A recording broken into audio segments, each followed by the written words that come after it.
Bine v-am regăsit, dragii mei din Zodia Săgetător, oriunde v-ați afla. Bine ați venit atât dragilor mei abonați, cum de asemenea și celor care poate sunteți pentru prima oară aici pe canal. Mulțumesc din suflet, în special celor care deja mă urmăriți de ceva vreme pentru răbdarea de care ați dat dovadă în ultima perioadă, datorită lipsei lecturilor, așa cum v-am obișnuit. Așa că mii de mulțumiri tuturor pentru înțelegere și pentru această minunată răbdare pe care ați avut-o până acum. Acum, azi voi face o lectură așa cum am obișnuit de ceva vreme, o lectură temporală, fără limită de timp, o lectură pe care voi să o puteți urmări oricând doriți sau atunci când apare în viața voastră. Desigur, dragilor, un lucru important pe care țin să vi-l readuc aminte de fiecare dată, anume acela că voi sunteți cei care vă construiți viitorul. Așa că vă rog din suflet să luați decât acele mesaje care rezonează cu voi, fiind o lectură generală, iar restul lăsați-le să zboare în univers, pentru că sigur sunt pentru alte energii, pentru alte persoane care într-o mai mică sau mai mare măsură au o legătură cu Zodia Săgetător. Așa că, dragilor, haideți să începem și să vedem care este energia voastră în acest moment în care voi urmăriți această lectură. Și avem numărul 45, vrăjitoarea sfârșitului lumii, un mare final pentru un nou început. Dragilor, această carte, numărul 45, printr-o reducere pitagorică, ne va da un 9, care este un număr spiritual. Este un număr care ne vorbește, pentru unii dintre voi, de anumite rezultate care au început să se vadă și în care voi probabil că trebuie să dați dovadă de multă responsabilitate, o recoltă pe care o veți strânge în urma a ceea ce voi ați semănat în ultima perioadă, cum de asemenea îmi poate vorbi de acea necesitate de a încheia, de a închide anumite etape, anumite capitole din viața voastră și a vă pregăti pentru noi etape. Această vrăjitoare al sfârșitului lumii îmi spune că se apropie un important schimb, o importantă schimbare. Și este un îndemn în care voi nu ar trebui să aveți teamă, nu ar trebui să vă fie frică, pentru că este vorba de poate o călătorie un pic mai incomodă, aș spune, în această furtunoasă viață pe care o avem fiecare dintre noi. Și cumva unii dintre voi probabil că realizați că schimbările fac parte din tot acest proces al vieții. E posibil ca unii dintre voi chiar să treacă în acest moment printr-o finalizare a unui proces, prin finalizarea unei situații, indiferent de ce plan și aspect al vieții vorbim. Și probabil că este doar o chestiune de timp până când aceasta va ajunge la finalizare, da? Până când aceasta se va încheia definitiv. Cert este că, cel puțin această carte ne vorbește de o energie de sfârșit și de nou început. Și acum, haideți să vedem ce ne spune tarotul. Tarotul începem mai întâi cu viața profesională. Ce vine pentru dragii mei din Săgetător în viața lor profesională, în carieră, în muncă? Dragii mei, avem un nou de bâte. Se pare că ați dus o luptă destul de dură, poate în a vă salva locul de muncă, sau poate în a obține un loc de muncă, sau poate pur și simplu ați avut o întârziere, anumite piedici care au venit în viața voastră în ultima perioadă, o modalitate în care ai fi putut spune, știi, mai am un pic și închei, mai am un pic și reușesc să ajung acolo unde îmi doresc pe plan profesional, doar că se pare că a mai apărut încă un obstacol, încă o provocare. Iar în prezent avem Marele Preot. Nu știu dacă zodia Taur vă spune ceva sau poate să aibă anumite implicații de natură profesională cu voi. Cert este că, și e foarte interesant, dragilor, trebuie să vă spun că există o persoană, poate să fie un șef, poate să fie o persoană care vă dă sfaturi bune sau care vă poate ajuta pentru a obține un loc de muncă sau pentru a avansa din punct de vedere al carierei. De ce spun acest lucru? Pentru că într-un viitor apropiat avem Asul de Bâte, care este o carte renumită, mai ales când este vorba de job, când este vorba de carieră profesională. Revenind în prezent, Marele Preot îmi spune că unii dintre voi veți avea ceva sau aveți în acest moment anumite negocieri care depind de multe ori de munca în comun sau de relații cu alte persoane importante.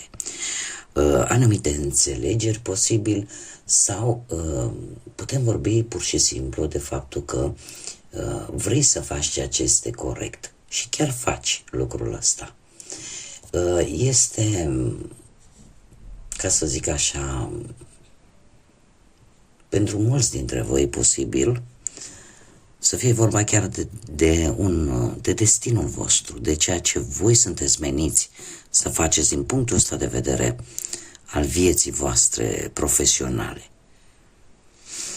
Cert este că cu acest as de bâte ai o viziune nouă, vei avea o viziune nouă, foarte promițătoare. Ceva nou care vine în viața voastră este ceva pozitiv și de mare succes pentru voi pe planul ăsta al muncii. Dar, cum am mai spus, probabil că în acest moment se duc anumite negocieri, cum am mai spus, anumite înțelegeri sau pur și simplu cineva vă dă un sfat foarte bun. Iar dacă nu vorbim de cineva fizic, atunci putem vorbi de o anumită conjunctură aproape predestinată pentru voi, în așa fel încât voi să avansați, da, pe planul ăsta profesional și să reușiți să treceți să vă atingeți scopul. Iar lucrul ăsta l-am văzut chiar din energia generală. Haideți să vedem cu bănuții. Cum stați, dragilor, din Săgetător? Cu bănuții, ați avut o perioadă, avem aici o regină de bâte care foarte bine vă poate reprezenta pe voi, pentru că reprezintă semnele de foc.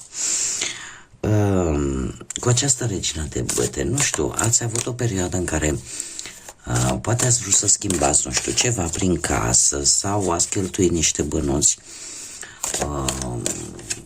nu știu, poate în haine, în decorațiuni, în ceva ce vouă v-a plăcut. Și poate unii dintre voi chiar ați investit în ceva și parcă așteptați să vedeți rezultatele. În prezent avem un 5 de bâte, un 5 de bâte care e posibil să fiți în acest moment un pic cu banii la limită. Unii chiar pot avea anumite piedici, ca să zic așa, să nu puteți plăti chiar toate dările, toate plățile pe care voi le aveți de făcut în acest moment. Totuși, se pare că... Bine, unii dintre voi chiar ați putea să aveți anumite tensiuni, anumite discuții referitoare la o anumită situație financiară, la o anumită sumă de bani cu alte persoane. Dar Ce vedem aici într-un viitor apropiat? Avem pusnicul. Pusnicul care, nu știu dacă zodia Fecioară vă spune ceva, dar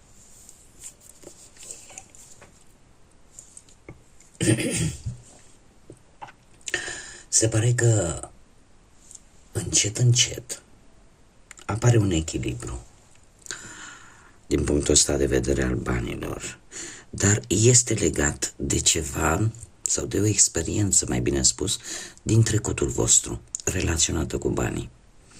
Cumva îți vei da seama că există o situație care se cam repetă și vei gândi foarte profund în așa fel încât să nu mai comiți poate o anumită greșeală pe care ai făcut-o în trecut referitoare la bani. Și în felul ăsta, tocmai pentru că îți vei da seama că se repetă oarecum acea situație, lucrul ăsta te va ajuta să te echilibrezi un pic din punctul ăsta de vedere bănesc. Haideți să vedem cu dragostea cum stați și începem cu cei care sunteți deja într-o relație. Cei care sunteți într-o relație, dragilor, foarte interesant. Ați avut o perioadă în trecutul vostru, nu foarte îndepărtat, în care simțeați că parcă pierdeți din sentimente. Parcă lucrurile nu mai sunt așa cum erau, poate, cu acest 5 de cupe. Simțiți că parcă ați pierdut ceva sau ceva din relația voastră s-a pierdut. Acest 5 de cupe îmi spune că unii dintre voi chiar poate ați crezut că relația voastră este într-o fază terminală sau într-un proces de ruptură. Totuși trebuie să vă spun că acest 5 de cupe îmi vorbește și de faptul că chiar dacă ați crezut acest lucru, ea încă se mai poate salva, relația se mai poate salva, dar asta numai dacă există anumite resurse. Ce înseamnă acest lucru? Înseamnă că dacă există în primul rând sentimente, da? Și desigur înțelegere, dorință. De ce spun acest lucru? Pentru că avem un as de cupe. Un as de cupe care îmi vorbește de începuturi noi în relații, ca și cum relația încet, încet se îmbunătățește, parcă se reiau acele sentimente sau, mai bine zis, se reînnoiesc acele sentimente. Este foarte interesant că avem aici un 7 de spade. Un 7 de spade care îmi vorbește despre viitorul apropiat. Se pare că încrederea va fi foarte crucială, va fi foarte importantă pentru voi și trebuie să vă mai spun un lucru. E posibil să aveți senzația sau poate că nu știți, dar cumva simțiți că sunt lucruri care nu se spun. Sunt lucruri care afectează relația, dar care cumva nu se discută. Și în felul ăsta, aici apare o ușoară lipsă de încredere. Dar, din câte văd aici, există dorință, cel puțin în acest moment, există acea dorință de a renoi sentimentele. Pentru că, într-adevăr, aici vedem foarte bine, sunt lucruri care s-au pierdut, sunt sentimente, poate încrederea, poate, nu știu, sentimentele știți cum sunt, că sunt de mai multe feluri, dar ceva mai există. Iar unii dintre voi chiar v-ați gândit poate să priviți către alte zări. Dar mie în prezent aici mi-apare ca o încercare, mai bine zis, de a menține relația pe linia de plutire. Totuși, cum am mai zis, încrederea va fi crucială. Încrederea și, în mod special, cred că comunicarea. sau lucruri pe care nu, doleanțe mai bine zis, situații care vouă poate nu v-au convenit sau nu vă convin, dar pe care nu le discutați și care la un moment dat vor trebui spuse, pentru că cu cât veți aștepta mai mult, cumva lucrurile nu se vor rezolva de la sine. Mergem mai departe și haideți să vedem pentru cei care sunteți singurei, poate în urma văduviei, poate în urma unui divorț sau unei separări, sau poate chiar pentru cei care nu ați reușit voi de ceva vreme să vă găsiți poate jumătatea. Haideți să vedem ce avem pentru voi. Interesant, dragii mei. Nu știu dacă e a doua oară când îmi apare, nu știu dacă aveți de-a face cu zodii de pământ, Taur, Fecioară sau Capricorn, dar aici am o regină de monede care, într-un trecut nu foarte îndepărtat, îmi spune că ați încercat, ați făcut tot ce a ținut de voi să atrageți o anumită persoană, care posibil să aibă legături cu zodiile de pământ. Cumva aveți senzația că nu faceți mai mult. Iar această carte, această regină de monede, cumva vine cu un sfat. Sau poate chiar voi vă dați seama, pentru că văd că avem și magicianul, un arcan major important, cumva poate v-ați reușit să vă dați seama că de fapt sunteți înzestrați cu destule calități ca să puteți atrage iubirea în viața voastră. V-ați dat seama că aveți resurse, că, cum să spun eu, că puteți oferi siguranță sau puteți primi siguranță. Magicianul îmi întărește aceste lucruri în prezent. De ce? Pentru că îmi spune că sunteți într-un moment în care iese aventurierul din voi. Voi sunteți de fapt supranumiți aventurierului horoscopului, al zodiacului. Da? Voi sunteți cei care sunteți curioși, care vreți să vedeți locuri noi, care vreți să cunoașteți oameni noi. Și se pare că în prezent mulți dintre voi chiar asta fac. Poate unii dintre voi încercați să socializați mai mult sau poate chiar aveți această tendință de a călători, de a vedea locuri noi. Și trebuie să vă spun că într-un viitor apropiat cu acest paj de bâte, e posibil să apară o persoană mai tânără decât voi, o persoană foarte focoasă, foarte pasională și care va veni așa ca o gură proaspătă, ca să zic, în viața voastră. De ce? Pentru că pajul de bâte în general este mesagerul pozitiv, mesagerul energiei pozitive. Cumva e posibil ca în viitorul apropiat să fiți atrași de atitudinea unei persoane și nu neapărat de felul în care arată din punct de vedere fizic, care poate să aibă de văzut cu zodiile, cum am văzut bine, de pământ, Taur, Fecioară, Capricorn, sau poate chiar și cu zodiile de foc, la fel ca și voi, Berbec, Leu, Săgetător.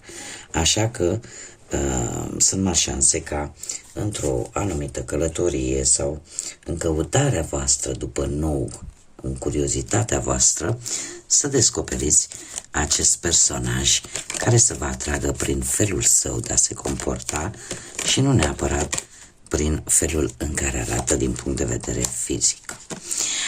Acum, dragii mei, mesajul pentru voi, pentru această următoare perioadă, spune în felul următor: lasă-te purtat de încredere. Nu? Paradoxal, că tot vorbeam de încredere. Spune așa: ai mai multă încredere în tine însuți și în deciziile pe care le iei.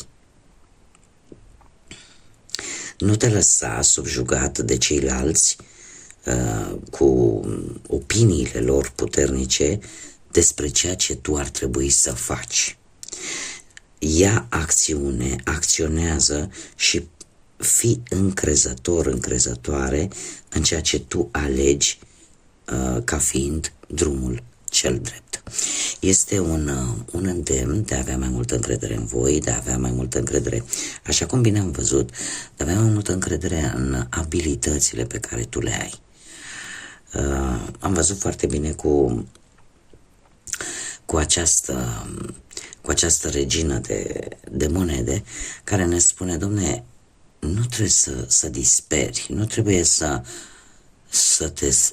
depui un efort mai mare și total innecesar pentru un anumit lucru ca să-l obții, pentru că ești înzestrat, ai acele calități în așa fel încât să poți atrage lucruri bune, nu neapărat iubire, să poți atrage lucruri bune în viața ta. Și cumva se pare că mulți dintre voi știți care este drumul bun pentru voi.